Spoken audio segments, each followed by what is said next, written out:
sermon. So, Advent is a time of waiting and preparation.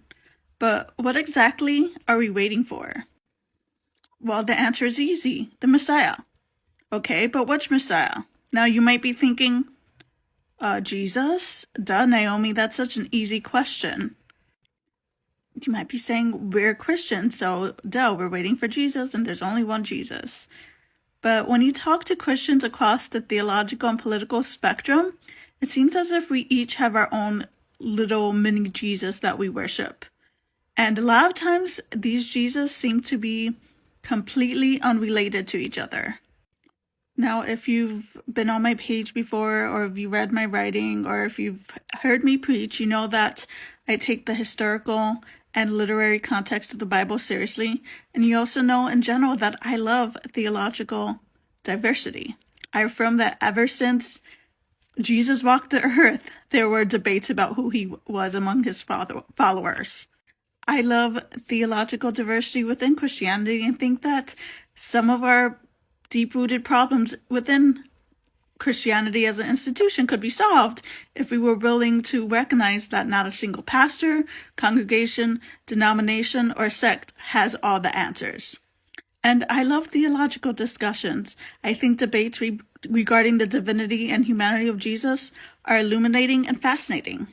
But that being said, I also take seriously the notion that any belief that causes harm and oppression needs to be critiqued, reworked, or even discarded. Theological diversity is beautiful and necessary until there are beliefs that endorse violence and tyranny. And going back to the different images and depictions of Jesus that people have, in general, like I said, I think that's a great idea. I think there's room within Christianity for that diversity, but there are some images and portrayals that are problematic. Too many Christians, at least in the U.S., adhere to portrayals of Jesus that align with fascism and nationalism, or who align with white supremacy, or they have a Jesus that seems suspiciously like a white middle-class U.S.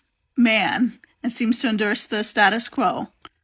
My point is that Christians, especially in the U.S., need to think carefully about the Jesus that they claim to worship. Let's have discussion and debate about the divinity of Jesus, about the humanity, about how those two facets interact if they do at all. But if your Jesus endorses violence, white supremacy, homophobia, queerphobia, transphobia, then you're worshiping a false Jesus.